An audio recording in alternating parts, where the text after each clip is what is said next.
Hello and welcome to Memories of a Musician. I am your host, Vito DeSalvo, and I'm bringing you this show live from my home in Naples, Florida. On Memories of a Musician, I plan to cover my musical journey as a music educator, musician, composer, producer, music director, and music business entrepreneur. In addition, each episode will feature a special guest. Are you looking forward to hearing the stories of many successful musicians? Tune in every Wednesday at 7:30 p.m. Eastern Standard Time. Memories of a Musician will be streamed live on Facebook, YouTube, and LinkedIn. In the event you would miss an episode, each one will be recorded and archived for future viewing. And here we go. Hello and welcome back to Memories of a Musician. I am your host, Vito DeSalvo. First, I'd like to thank our guest from our maiden voyage episode, Ernie Pontier. We both had many great comments from you, our audience, on our first podcast. It's pretty interesting. First of all, you see that last week when I did the show with Ernie, I had a golf shirt on. Today I have a sweater on. It's a little cool in Naples, Florida. Let me tell you, I know it's not as cold as it is in the north there in Pittsburgh, as a lot of my audience is from Pittsburgh. So anyway, we're going to get started here. And I thought tonight that I would first, I want to do a few things, but I am going to feature another great friend and colleague, Terry Harr. I'm going to tell you more about Terry in a minute. But regards to our first episode, I gave myself a B+ on my performance because there were a few things I forgot. You get wrapped up in the conversation and the interviews, etc. For instance, I mentioned how I got started playing the accordion at age 4, and I wanted to share a couple of photos, and I totally forgot to show you. So I want to show you this one right here. This photo is an actual, and I was shocked when I was 40 years old. My mother gave me an album, a photo album of all from the time I was a baby all the way through. And this picture, it was a 8x10, like a formal taken in a studio. I had no idea, but I'm about 9 years old there. And I said, one day I'm going to use this for the cover of an album. And I did. I think it was 1994. And I did the music of Vito DeSalvo. It was all my original music. It was the first album that I did of my original music. And so this was the picture. That was me. Not the very first accordion, because the first one was only a 12 bass. This was a 120 bass accordion. The second picture that I want to show you is this one here. And my teacher, my accordion teacher, Johnny Georges, who was originally, he was a Greek from Boston, but he lived in the same neighborhood that we did, basically. And I ended up taking lessons from Mr. Georges there. And he had an accordion band, a band of all accordions. And we would go out and play at different places. And this place, we played sometimes a few times a year, was the John Cain Hospital. And they had a big auditorium with a stage. And I was on stage there playing a solo. And you can even see the microphone. It was kind of cool.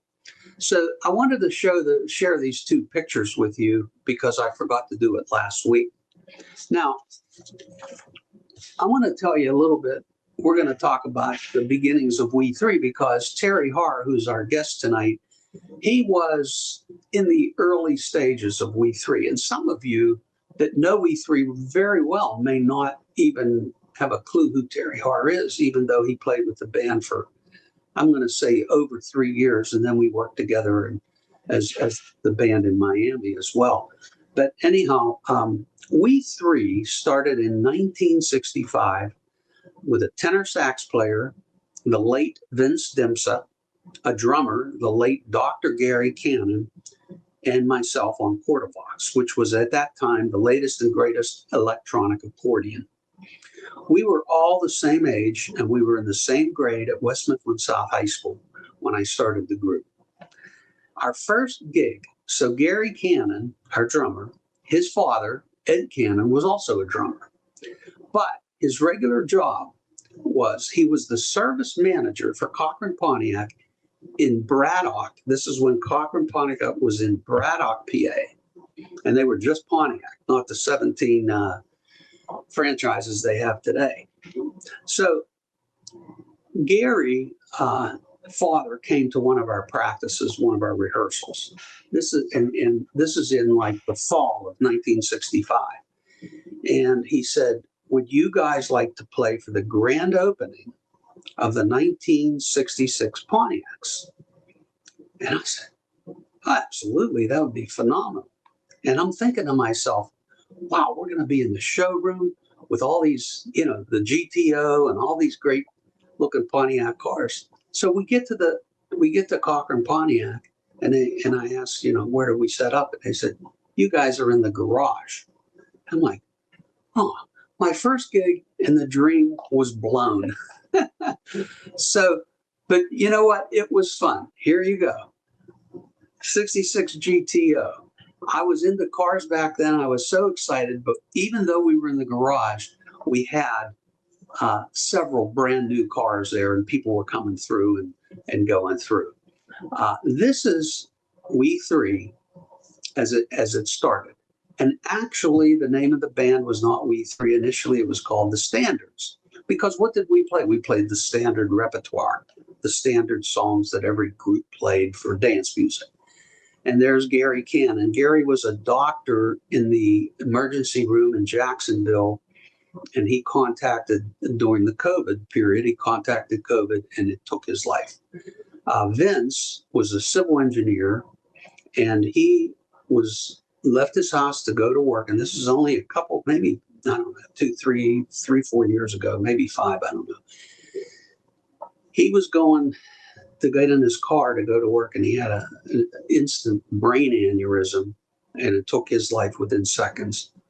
So that was it. And you could see we were practicing in my parents' basement, which was they had a finished basement. You see the tile floor and so forth. So that was the original We Three. And I have a picture that I want to show you, because this one, you see Vince playing the sax, and you see me. And then this is a picture from behind me is a big collage of We Three pictures. And what's on here interesting is there's a business card for the Standards. That was the first name of the group. And then you see We Three. And you'll notice even we have each of our phone numbers, and the phone numbers did not have area codes. This is, I think the area codes came out in the early 90s, so we had to use an area code. This is, of course, in 65, 66. And so that was what was going on there. So I wanted to share that picture with you. After Gary, our drummer, moved away, I hired a drummer by the name of Rick Rossetti. Rick was about 10 years older than Vince and I, and he was an electrician by trade, and he was from the Monroeville, Murraysville area. Rick was with us a short time when I then hired Nick Gimiliano as our drummer. In the fall of 1969, I entered the Duquesne University School of Music. Nick entered the University of Pittsburgh Department of Music, and Vince entered West Virginia University for civil engineering. So after a while, it became difficult for Vince to travel back and forth from WVU to play the We Three gigs. So I replaced him with Terry Harr, who was also a music major at Duquesne University. So Terry, Nick, and I remained together until I left for Miami in January of 1974, where I would earn my Master of Music degree in Music Theory and Composition from the University of Miami. And one last thing I want to mention before I bring Terry onto the stage is that in the summers of 1971 and 1972, We Three played a place called the Airways Tavern, and it was at the top of the Dravosburg Hill, Monday through Friday, all summer long. And during that time, we recorded ourselves, And I have really three tracks from from 1971 with We Three. And when Terry comes on, I'm going to play. When we talk about We Three, I'm going to play a little clip of one of those songs. I believe the song is Saks Fifth Avenue, and we're going to play a little bit of that. So before I bring Terry, I want to tell you a little bit about him and his bio. I'm going to read a little bit from his bio. Terry Harr performs regularly in the Central Florida area as a solo pianist, vocalist, and with his trio. He produces original music in his studio for streaming, network, cable content, and for CDs. Born and raised in Pittsburgh, he received a music education degree from Duquesne University and has taught privately and in public schools and colleges.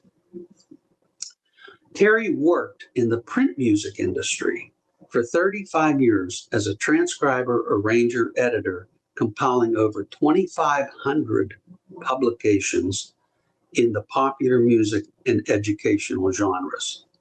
As a performer, he has toured and recorded with many popular musical artists. Terry strives to continue to grow and share the musical experience. His mantra is so much music, so little time. And if you want to see his bio, you go on my website, vitodesalvo.com. And right now, there's the bio and photos from last week's episode with Ernie Pontier. And now, coming up this week, you'll be able to go on there and see the photos that we're sharing, and also Terry's bio and some audio clips as well.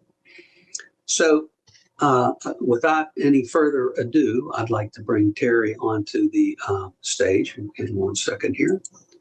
There he is. Terry, how you doing? Welcome to Memories. Welcome to Memories of a Musician. Vito, it's so good to see you after all this time.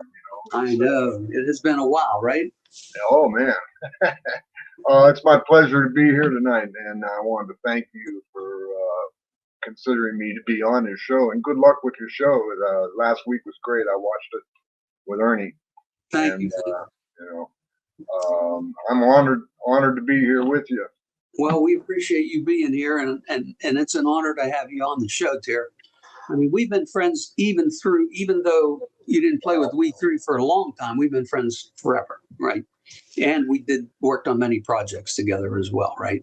I met you in 1967, the night that you walked into the Stefano Pharmacy in Pleasant Hills where I was working. And I was behind the counter in the back, and you came down the aisle, and I recognized you from a district band concert that I had attended. You with from West Mifflin South, and me from Thomas Jefferson. We went to the district band, and I recognized you from that, and that's where I walked up to you and said, "Hey, do you play the baritone horn?" And that was the that was the beginning. That's the first time I met you, and then we hooked up later at Duquesne. At Duquesne, yeah. It's awesome, yeah. History, right? It's all about the history and the stories. Well, that was 60 years ago now, my man. Oh, almost. Let me ask you a question. And I think I just found this out. What instrument did you start on, and how did you get started, and what was your inspiration to get into music? I have to give my inspiration is from my mother and my father. Both my mom and dad were music lovers, and my mother had a real soft, sweet voice that she used to sing her tunes. And my dad had taken some piano lessons when he was a kid, and I think he always wanted to have a piano in the house. And finally, in 1957 or something, we got a piano from the old church, an old piano from the church, I mean, and put it in our basement. So, and then my dad started to play a little bit, where he would get his old books out from when he was studying when he was a kid. He studied with Ray Metzger up in Etna, on the north side there, and we were living in Pleasant Hills at the time, and I kind of liked what he was doing, and was curious about what it was that he was doing. So, you know, I went over and started tinkling on the piano. There's a shot, one of the photos, first photo, I think, is the old piano in the basement. Let me get that up. I think I have that here. There it is. That one there. Yeah, that's it there. Yeah, I was 8 years old, and that's the old Michael Aaron piano method. Not the primer book, but the first book, I think. Yeah. The young Terry Harr. And was that piano white? Always white? Yeah, and my mother started to paint some of the gold trimming on it, and she only got one side done. You can't see the other side, but it was never finished. Yeah. So it just, I don't know. My dad might have painted that piano white. I don't know. He liked to paint, so yeah, it's just odd that back yeah, in that day that they had a white piano. I mean, they're kind of yeah, popular these days, but yeah. yeah. Okay. So look at those Horowitz hands, man. Flat up against the keys. Yeah. I Now, wish. should I go to the next picture? There. Yeah. This is the same piano. This is the kind of stuff that went on in my house. Whenever the relatives would come into town, everybody would come around, and my parents would have parties down in the basement there. And that's we inherited. My uncle Bill was the guy with the shorts on, holding the microphone, which I still have that microphone, by the way. Oh, wow. But anyway, I've rented that microphone out to movies for like $50 a shot. It's amazing. But anyway, we had his own. He was a drummer, had his own trio back in the late '40s and early '50s called the Bill Egan Trio, and he was a drummer. And we had his PA system. You can see the speaker up on the piano, Uh-huh. and his floor tom is sitting there. We had that in my house, so we had some musical, excuse me, some musical instruments around. And they would have parties down there, and that's BB Hardy on the piano. And the next shot shows BB. Hang on one second here. Let me get to that. BB was a great piano player. Yeah, that's BB at the Driftwood Lounge on Route 51 in Whitehall. And the guy behind her was Nelson Maples, who was also an organist, Okay. piano player in the area, in the South Hills area. Cool. So you know, my inspiration came mostly from that home life, you know. And this is when we got a new piano. It's a Steinway 1949 Steinway console.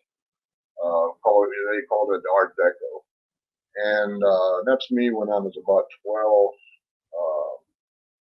Standing there with all dressed up. Yeah. I like the pink vest. That's Yeah, nice. yeah, it's a little bit bigger. No, I am colorblind, so I don't know if that's the right color, but it looks like pink. That's nice. I still have that piano. It's behind me right now. It's right here. Is that right? Yeah. Wow. Well, we don't. I don't. We grew up with a Chickering in the house. Yeah. We don't have that. Yeah. I remember your Chickering. That was a nice piano. Now, the other thing I want to mention was this is another family shot. My brother took up the guitar a few years after I started on piano, and he became a pretty good guitar. He still plays, and he's got his 12 string there in that shot, and that's my mom and dad. We're all singing at my brother's graduation. Yeah, 12-string guitar. You don't see too many of those around, but that's interesting right there. And your brother, his name is John, is that right? Oh, my brother John, yeah. He came along in the folk era, and he was a big fan of Peter, Paul, and Mary, and he never got too heavy into like the Pete Seeger kind of country, not country, but folk message music. He wasn't. I don't think he was a particular Bob Dylan fan, for instance. You know, but he liked all the folk music of that era, Peter, Paul, and Mary and stuff. I see. And what are we looking at here? This is my first arrangement I did. As you can see, with California Girls. I think I took more time on the title than I did on the arrangement. My dad had manuscript paper around. My dad had an account of Volkwein's music on Penn Avenue at that time. Okay. Oh, yeah. I thought it was on Liberty, but that's somewhere down there. Penn Avenue. Yeah. And he worked downtown, so he would stop over at Volkwein's from time to time and pick up folios and books that he really liked the blues and boogie woogie piano players. So he would come home with Jimmy Yancey book or Joe Sullivan book from Volkwein's, and he also brought manuscript paper. So Okay. that's where that came from. Okay. It's hard to see the lines, though, huh? Yeah. Well, I don't know what happened there. They faded. But I had chord chart and everything to go with it. Okay, let me see what's coming up. Fortunately, my manuscript got better as I got older. Yeah, much better, huh? Yeah, this is the Lost Souls. This is my first band that we put together. That's Mark Washenbaugh on the guitar, Greg Taylor on drums. They both lived around my street. They lived across the street from each other, about 4 houses down. Okay. And Kenny Maxon, and that's me playing the sax, and Kenny Maxon on guitar, and Joey DeFrancisco. Yeah. Not the one from Philadelphia, but this is Joey played organ. You were in high school at this time? Right. I was a senior at that time, and those other guys were all juniors. Okay. And we're playing, and this is the TJ Auditorium. Oh, okay. We're doing a high school dance here. We did high school dances and stuff like that, and Battle of the Bands were real big. Our competition in Pleasant Hills was the Strays were a good band. Marty McConaughey was in the Strays, and the Sartori brothers. One aside that you might find interesting, it was the Lost Souls. For a brief period, we had a bass player, and his name was Ron Ritchie. Oh, is that right? I know Ron Ritchie very well. Yeah, I know you. And I thought about that when we talked about it. He didn't stay long. Ron's cousin was Don. Don and Ron Sartori were twins. And Ron played the guitar, and Don played the bass. Okay. And they had a band called the Strays, and Bob Percival was in the Strays. He was a fine singer. Marty McConaughey, like I mentioned, was a real good singer. And we were kind of in competition with them in the hood. And we were also in competition with Nick Gimliano's band down in Clare. Oh, geez. Downbeats. Okay. And if I'm not mistaken, I think Dougie Gemmell played in that band. Dougie Gemmell, yeah, I remember Doug. And Vince Sporio. Yeah, I remember him too. Yeah. Wow. And this is another shot of the Lost Souls. We got into the British wave at the time. We were real big on the Stones, of course, the Beatles. We played music from the Dave Clark Five, who was real big because they had a sax player in their band. And we played a lot of British wave type of music. Also, this was right after I moved out of Pleasant Hills. These are shots both of Johnny Urban and the Urban Renewal, and this was a spin-off band that we had called Saint. Let me go back to that. I missed that. There you go. Yeah, that was on the Mon Wharf, right up from Elizabeth, right past the bridge. There's a wharf up there. You know where that is? Yeah. We outdoor concerts were real big back in those days, so we did a whole bunch of them. The rock festival things and stuff like that. Some of the stuff we did with the James Gang, we used to open for them on a couple of those gigs. Okay. That was in 1970, right at the end of that era. And that's you playing tambourine there, huh? Yeah, I don't know why they got that shot. I guess I wasn't doing much Wasn't doing much playing, just kind of standing around beating the tambourine.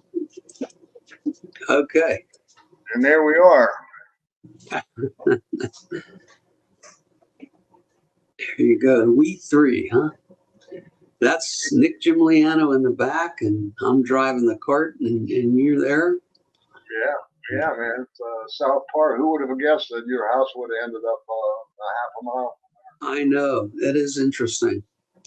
And I have. Look at this picture here. Yeah, that's the same day, right? Same day, yeah. My friend Larry Solomon, the late Larry Solomon, took Yeah, these. I knew Larry. You know, he taught at Thomas Jefferson, but he was also a photographer. You notice on the business card, instead of having we three spelled out, I had the Roman numeral three. I don't know. I went to that for a while, and then I switched back. Very Again, artistic. you see all of our phone numbers, and of course, no area codes, No no area. last names, just You that didn't one. need them. Yeah, I have one more that I wanted to show you on the 17th T. How about that one? Oh, I don't think I've ever seen that one. Ah, Yeah. look at that. Yeah. Styling, boy. With 17th cummerbunds T. and all, right? Yeah. Yeah. Yeah, And then, that's right down from your house. yeah, I want to share this picture with everyone too. This was a picture of the Oh, three of us at Lana and my wedding right. day. This would have been December 22nd, 1973. And Nick, of course, he was one of the groomsmen. He was in the wedding, and then you had your tux on too, different tux, because you were conducting the orchestra. Yes. Church. We had a 36-piece orchestra in church and a 36-voice choir, which came from St. Bernard's. Dr. Munkachi, who was our solfege teacher at Duquesne, was the conductor of that choir, and he brought them. And I wrote the whole mass. I orchestrated the parts of the mass and the whole thing, and it was a big it's a big deal. But that was at the reception was downstairs in the church hall. That was the one day. Yeah, yeah. I love it because that was my one and only conducting. Oh yeah, with an Yeah, orchestra. That was I a long found time. out Yeah. all, So all the musicians were laughing at me because I didn't know what I was doing. yeah, I want to play. I want to play this recording. I mentioned before you came on the stage here. I mentioned that when we were at the Airways Tavern, which literally is not there anymore. I mean, it's a piece of ground. It's a leveled lot. We were at Airways, and interestingly, one of my close friends, Roger Pagozzi, before we were there, before this happened, his parents owned that place, and he grew up upstairs of the Airways. Okay. And his mother was a really, really good cook, and Roger turned out to be a chef, and he was a mentor for my son, who was a chef. So anyhow, Pagozzi's lived there and owned that place. And then when we played there, there was a guy who was a Serbian guy. His name was Milo. I don't know if you remember him, but he wore glasses. They used to call like bottom of Coke bottles. They were real thick glasses. And Monday through Thursday they had us in there. They had a band. Friday was always a DJ, and Saturday was quiet. And but we were there. I don't know what we recorded this with. Maybe you remember. Do you remember the recording device? Was it a real Wallensack? I had that, and then we had a cassette. I don't know, but this was Saks Fifth Avenue. Here we go.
Here you go. How about that? Man, smooth. We were smooth. Smooth is right. I Okay. love that. I love that recording. It's I love the way your quarter box sounds on that recording. Yeah, well, the cordoba, it was an interesting instrument because you had that really deep bass, which was good. And Really then, nice. yeah, and then you had the organ sound with the right hand, and I was playing the chords, and then I could still have the reeds from the accordion to play little licks here and there and just roll through it. So it was it gave us like a big sound for three guys, accordion, sax, and drums. We Well, had you were a master player on it too. well, thank you, I appreciate that, but it was fun. We had a great time, and How heavy was that thing, by the way? I wanted to ask. the one that I played, which was very very similar, was the Farfisa synth accordion, and it was 35 pounds. So the quarter box had to be very close. If it wasn't 35, it was between 30 and 35. Where a normal accordion without all the electronics was probably, 22, 24 pounds would be. So it was a good bit heavier because it had all the electronics in it, which kind of destroyed my body at the end of the day, right? Wow. After 60 years playing the accordion. But that's okay. So let's move on. Let's take a look at this picture here. What is this picture, Terry? Oh, this is the Duquesne University Jazz Ensemble. Oh, okay. By the way, this picture was taken by Jim Anderson. I remember. He always wants me to give him credit, so I'm giving you credit, Jim, right now. Who was that? Jim Anderson. Oh, Jim Anderson. You know what? Jim and I are still good friends, and he's done a lot for me over the years. And in mastering, of course, he's the head of the recording department at New York University. He's going to be a guest on the show in the future as well. I just don't know exactly when, but he probably still is. He was a very good photographer. He was very interested in photography. Oh yeah. Oh yeah, he was very good at it. I think award winning. I think you have to talk to him about that. Well, I think he's won in his engineering world. He's won. Oh yeah, he's got like 16 Grammys or something like that. No, he's done very well. Yeah, Jim. Yeah. And Jim also. I think Dan Cervone was the director of this band. Okay. Yeah. He was a grad student. Yes. And he was there right before John Wilson came. Right. And all right, let's take take the year that John go back to that other one there. Oh, you want to go back? Okay. The first year John Wilson was at Duquesne, he didn't have. He was starting another jazz program at that point. Okay. Now, other members of this band who went on to greater things were Eric Leeds sat on my left side there, and of course Eric went on to play with Prince and others, and he lives up in Minneapolis now. I keep in touch with Eric. Rick Mansfield was in that band, who was an arranger for the first My Music programs that came out 25 years ago now. I don't know. And Tom Spolera was the lead trumpet player, and Gary Pica was the lead trombone. Yeah. And Chuck Lynn also played in that band. So there was a lot of good players at Duquesne, to get inspired from. Beyond that, there were other saxophone players that did not play in that band. Greg Grenick was in that band. Yeah. And there was some good musicians. You mentioned Greg Grenick, and of course he was with We Three for almost 30 years, and he is going to be our guest next week. Oh, excellent! Yeah, Greg. Yeah, he'll be our guest next week. That's wonderful. Good. Glad to hear that. Yeah. Okay, can I move on to this next picture here? Yeah.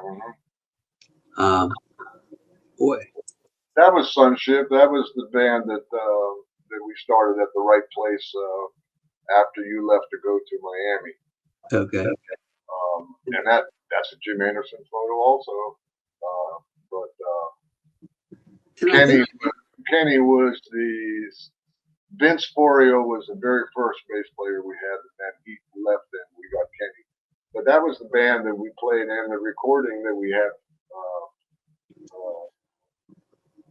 New York. What's the name of that? New York Suite. New York Suite. Yeah, let me play that. Can I play it now here? Sure, yeah.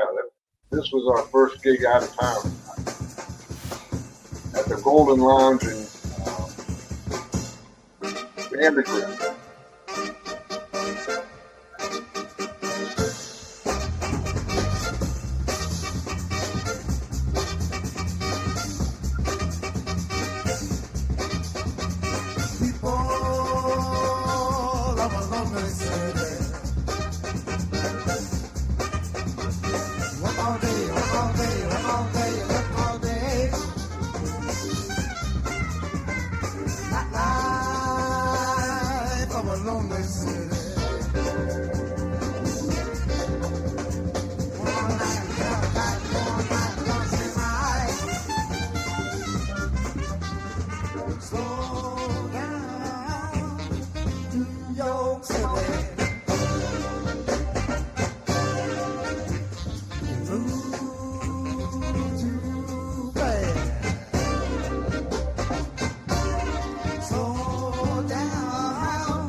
There you go. Yeah, burning at the Golden Lounge. That's Mickey playing solo. Yeah. Playing Yeah. from heaven. Well, that's interesting. Sunship. Yeah. Kenny Kovac. You guys look all so young there, you know? The next shot has Donnie. Actually, Donnie was on that recording. Yeah. Oh, this is That's a blurb we put together, promotional blurb. We have some of the places we played. Yeah. We played in Pittsburgh a lot at the Steel Building downtown at the Grog Shop. We played there. We played at the Monroeville Steak and Ale. Oh. And then we went on the road in January of the next year in '75, and we toured I-80 basically. Well, that Steak and Ale in Monroeville, that became D'Imperio's eventually. Oh, really? That's the property? I never knew that. Okay. Yeah. And I played there at D'Imperio's for Tony D'Imperio. I played there. First of all, I played solo accordion every Friday night for years. And then I think one summer I brought We Three Unplugged in there. And then We Three did some big dances on the outside in the parking lot. It was, we had a great relationship there with, but that was the Steak and Ale. Yeah. And it was interesting. And then you have another, I think is there one more picture of that's the picture. This one here? That's the one with Donnie on the left. Yeah. I see that. Bless his soul. And Greg's in there, huh? And Greg Granick, right. Wow, Greg and you and Kenny, Nicky. Oh man. What a crew. The motley crew right there. We're together.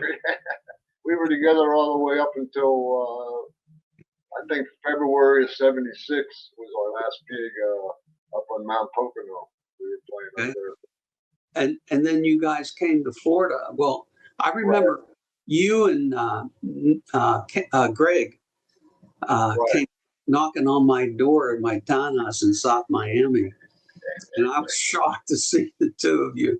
And you guys fell in love with Miami, and you called Nicky and said, "You got to come down here. You got to come down here." And you convinced him to come down. And then next thing you know it, you and Nicky and I were down here. We played a couple gigs down here too. Yeah. Yeah. And then of course I went back first to Pittsburgh. Right. Right. Greg was shortly after me. And Nicky went on to do the cruise ship. It was a British liner cruise ship.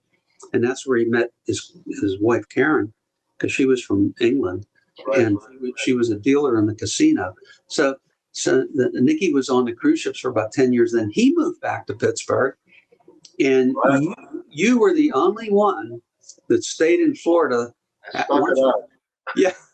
Once you got to Miami. Stuck it out in the sunshine.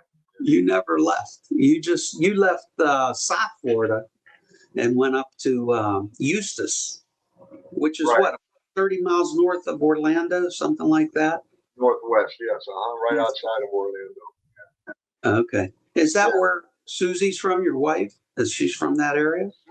My wife Susie is from Miami. Oh, okay. She was born in North Miami. That's where we met at the bowling alley, Cloverleaf Bowling Alley, which is right in top where I-95 comes up and crosses over the Palmetto. Yeah, yeah. I know exactly. Cloverleaf area there. Well, yeah, you know where that is. Oh, yeah. I do. But, All right. Tom Romanek, who owned Romanek Chevrolet, I guess, in Pittsburgh. He was a Pittsburgh guy. He owned the bowling alley there. Okay. It's called the Cloverleaf Bowling Alley. Sue was a cocktail waitress, and I was playing in the band with Dana Paul. And that's where we met. Yeah. So this picture here that I'm looking at is interesting because my accordion teacher, from when I started, and he taught me for about eight or 9 years, and then he moved to Florida, and he moved to Miramar, which was just west of Hollywood, Florida. And I had that connection when I went down there. He said, "You're going to teach in my studio, and I'll get you gigs playing." And with 1 month after I moved to Miami, he had me playing, and I never had a weekend off after that. Yeah. And this picture was in his studio in Miramar, right? Mm-hmm. Yep. Did you teach there too, Terry? Yeah, he needed a guitar teacher at the time. I was teaching piano and saxophone, but he goes, "I need a guitar teacher," and I said, "Well, I don't know that much about it." And he goes, "Well," he said, "You have a music degree, don't you?" And I said, "Yeah." He goes, "Well, then you're going to teach." So I used to take a guitar. He had he had a rack of guitars there, and I would take one down, and I started with Alfred Book 1 guitar and learned how to play that book. And then I started teaching. All I had to do was stay ahead of the kids. Yeah, right. That's the key, right? The thing was, after I did that for about 3 years, and I was up to book 4, playing the guitar, and I was getting pretty good. The only thing I couldn't do was, at the time, tablature was coming out. And the kids were asking for tablature, of rock and roll guitar solos and stuff like that.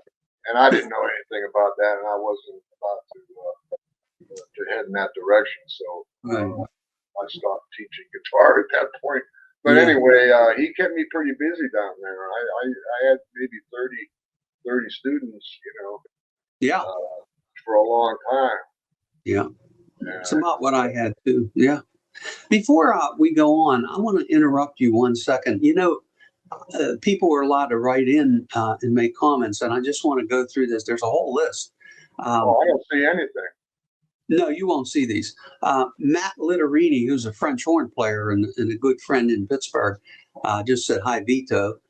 Rick Frisco, who I taught with at West Mifflin High School. Vito, love you. Fred Danchenko, who's going to be a guest in February on the show, liked one of the pictures we had. And I got a note from Michael Zipwald. He's married to the daughter of a good friend of mine, Tom Causey, who's going to be on the show also in February. And his wife, Jocelyn, were just here at our home in Naples just a couple weeks ago. Michael is from California. He just said, Michael from California, you look marvelous. Love the We 3 CD. And then I got a note from Maurice Vellanosi, who's from Montreal, Canada. He's the manager and husband and manager of Georgia Fumanti, who, of course, I was her music director for a while back in the day, in about 2009, 10, 11, in those years, and went to China with her and conducted the Shanghai Symphony and so forth. And he just said, congratulations on your show. I talked with Georgia. She's going to be a guest on the show, too, in the future. And then Brian Senator, he was a student of mine in music technology, and he said bravo. And he's in the music industry in California as well. Roland Cogdell, he said, my favorite high school teacher, Mr. D, love you. And he's also done a lot in music production and things. Matt Welch, I think you know. Matt was a student when he was a little boy. He was a student of mine. Long time no see, Terry, he said to you. Yeah. And the last time I saw Matt was at your wedding. No, at Gina's wedding, I guess. Yeah, I think so. Gina's wedding, you were there. Yeah. And then I got a note from Robert Oakes, Reverend Robert Oakes, who was a student of mine at West Mifflin. What time signature was that? In? I don't know which song he's referring to. But he also said that Bob Graham, who was also a music teacher from West Mifflin and a bass player, and the Vogues was the first concert I ever saw. Bob was like the music director, the late Bob Graham, I should say, was the music director for the Vogues, and did a lot of arranging, and great musician. And yeah, he died way too young. Denise Kubakovic was a secretary at the middle school in West Mifflin. She just said, hi, Vito, congratulations. Christina Bendel, love, with a little heart. And my neighbor here in Naples, a few doors down, he cuts my grass. He's a great guy, a former Marine. He was a Marine for about 9 years. He said, awesome. And then Jocelyn Zipwall from California, enjoying these interviews. Joanne Jacobs, she was a nurse at West Mifflin. She said, great show. We look forward to it weekly, the Jacobs family. And a friend of mine here, and she's from Pittsburgh, but she has a place here in Naples as well. Her name is Mary Fensel, said hello. And Mary Murphy, who lives down the street, loving this. Lori Yednak, he was on last week as well, looking great in snowbound Oak Island, North Carolina. He's in North Carolina. They got a ton of snow over there. And he had some pictures pasted up. And Mike Smacko, Mike is hello Vito, another great interview. He's a drummer, and he was a school teacher as well. He's going to be on the show in the future as well. So that's the whole list of people, and I'm going to move on to the next picture so we get on it, because I want to get to the part. I hope this is coming into the part where, yes, this is your office at Columbia Pictures Publications, which is now CPP Bellman, right? No, it is now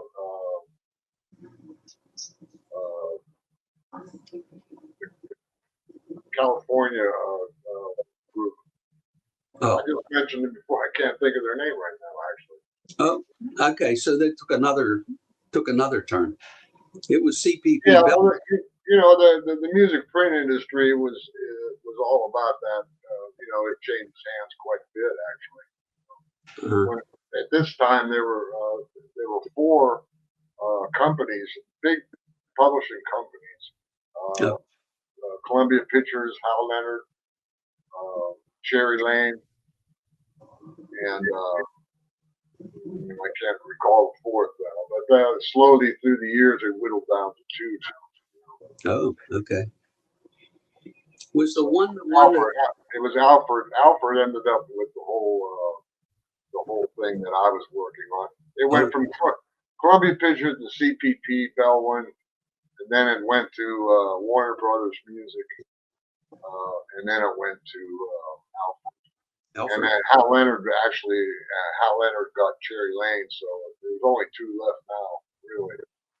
A lot of that had to do with the internet too. You know. So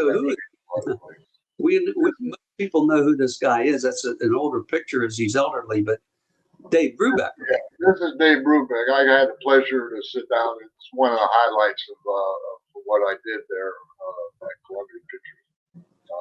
Was meeting him and sitting down, having a really nice conversation with him, just as two musicians would talk. A real amazingly humble man for considering the icon that he was. Oh, for sure. Did you tell him your friend Vito learned all his music just from the recording without any music? Blue Rondo, all the Turk and all, you know. I heard that on NPR today, but I wanted to tell you that. Oh, is that right? They played it after we were just talking about that. It was funny. Yeah, I remember going to some of those PMEA district band, and different guys. We'd sit down and with probably 4 or 5 guys that knew how to play that, and we would have a contest, see who could play it the fastest. You know, it was funny.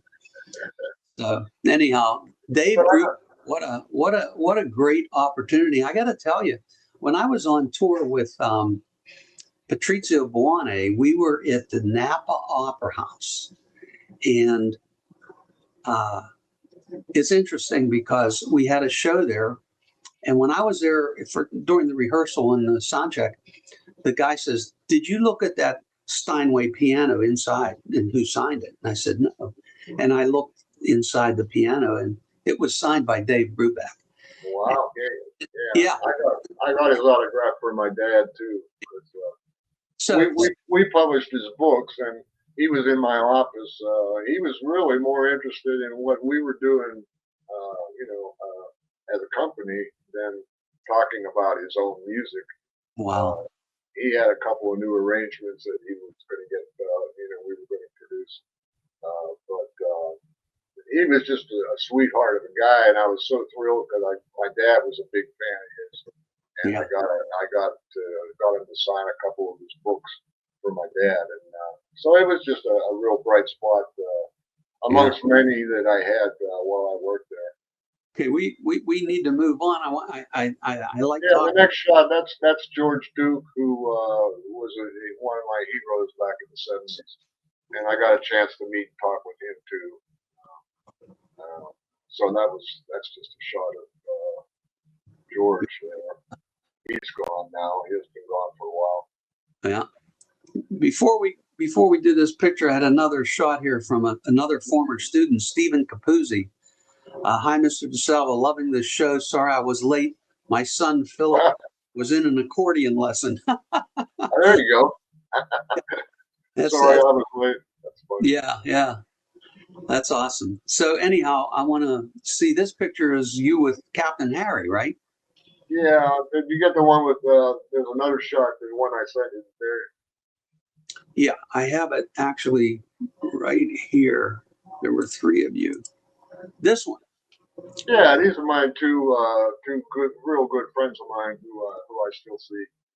Mickey Carroll there with the wine glass, me and Captain Harry Hand.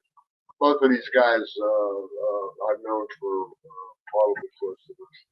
Yeah, let me 45 or 50 years. Yeah, playing Hot Love. Hot Love. This is a song Mickey wrote. Both of these guys are great songwriters and singers and guitar players, actually. Cotton dress with the sun shining through, hair in the breeze, see how she moves. Sticky fingers in the heat of the sun. She licks her lips and her popsicle runs, and she smiles at me. Ooh, look at how she's smiling at me. Hot love in the summertime. Sailboats glide through the sun and the sea. Hips that sway to a cool palm tree. Radio playing that sweet melody. She love it all over me. Ooh, rub it in a little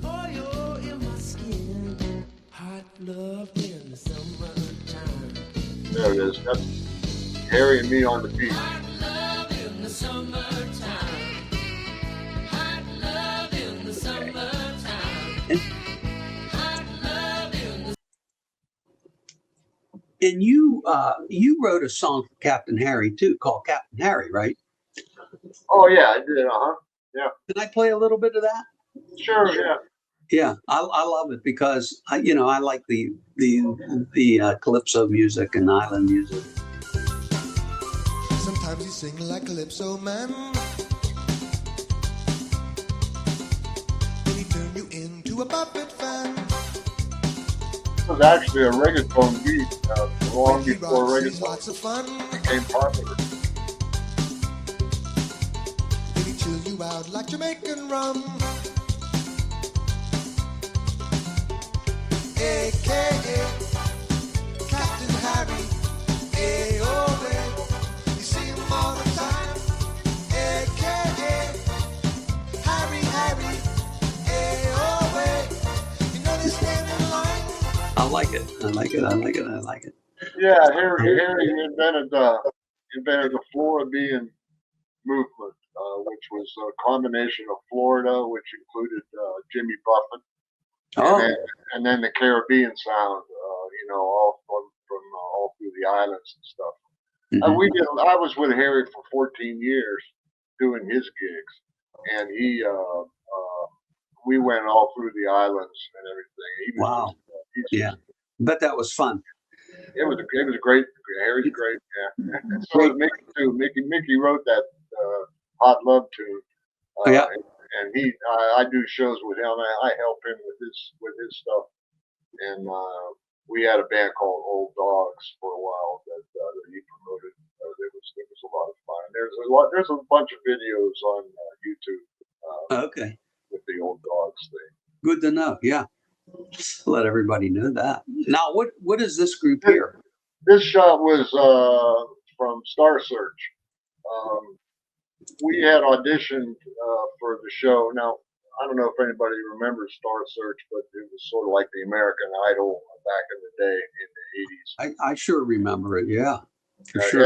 Ed McMahon was the host, and they had judges just like they do nowadays, but they had different categories. They had a comedian, dancers, actors, and they had bands. And we auditioned for the show in Miami, and they had 20,000 bands auditioned for the show, Wow. and we got picked.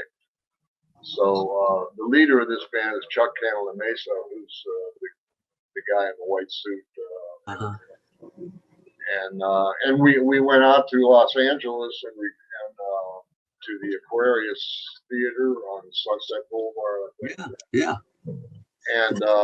And we won. So we had to come back the second week, and we Okay. won again the second week, and that Wow. was the end of the second season of Star Search. So we had to come back the third season of Star Search. Okay. Now this is they were offering $100,000 first prize.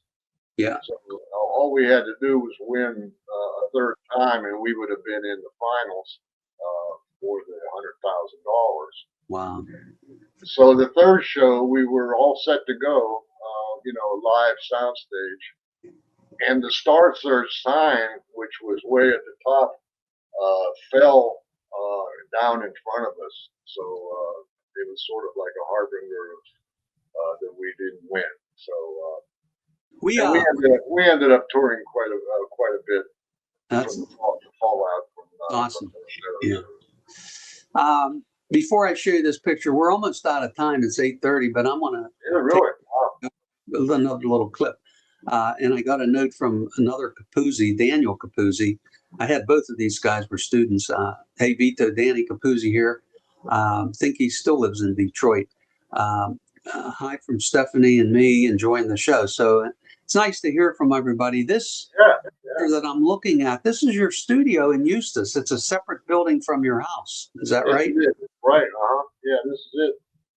I nicknamed it Little Crimson is what I call it. Sort of like Big Pink, but this is Little Crimson. Yeah, Um, this was taken when it's a So- little more overgrown now, but it's still there.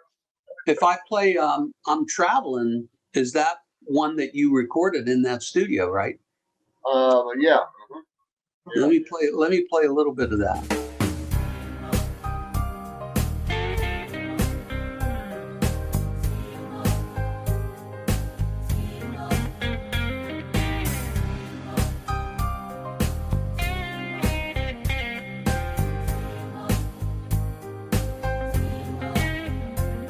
I'm traveling.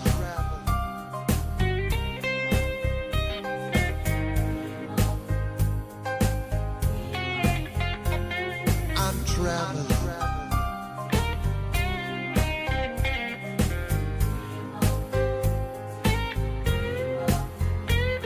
I'm traveling. Traveling to another place in another time. I'm traveling. Traveling to a better Oh, good. space. Wow, great. Hey, you got a comment here from my sister Tina. She Tina. said, Terry, you are looking great. Oh, Tina, how You- nice of you You to say remember that. my sister Tina, right? I sure do. I love your sister, Tina. Oh. Hi, Tina. You remember my sister Tina. Yeah. Yeah, she said, Terry, you're looking great. Well, I that's remember, I'll never sweet of forget her. the time That's sweet of you, you to say that, Tina. you used to call on the, and tell the story real quick. I used to call Vito's house at 4690109. Or when I saw your number on that business card, I almost remembered it again. Anyway, and she would answer the phone, hello. And I'd say, well, is Vito there? And she'd go, yes. Vito! She would scream your name at the top of her lungs. I guess you were downstairs playing the piano or something. I don't know. Yeah, that's so funny. And that's your I'm Traveling. That's the Right, that's the cover from the CD. CD on Travel. yeah, awesome. And then this is a compilation. Is that what this latest project? This is something I put up on YouTube last summer. Basically, they're alto sax tunes that I had put together that I wanted to put out. It's called Mood Blue, and basically that's the last collection I did. Well, Terry, this has been great. I've enjoyed having you. I mean, It bring is it- wonderful. too many memories. I know. We Lots could go on. I know we could go on for another hour or so. Oh, that's what I told Ernie. I said we could tell stories for a week and still not be done, but it's good, and I appreciate having you on. And Well, you've thanks had so much. a Like I wonderful said, I'm career. honored to be here. You've had a great career, both on the music engraving and all the things you did for Columbia Pictures for 35 years, and then also with the performing and touring and everything. So it's great, and just great to connect again. And I hope you come down to Naples and see me. You're not that far, a few hours, Yeah, it definitely. Yeah, it's definitely warmer down there than it is here. That's for sure. Well, you have a good night, and thanks again for being on the show. Thank And you. we'll talk to you soon. All right, buddy. Take Bye-bye. care. Bye.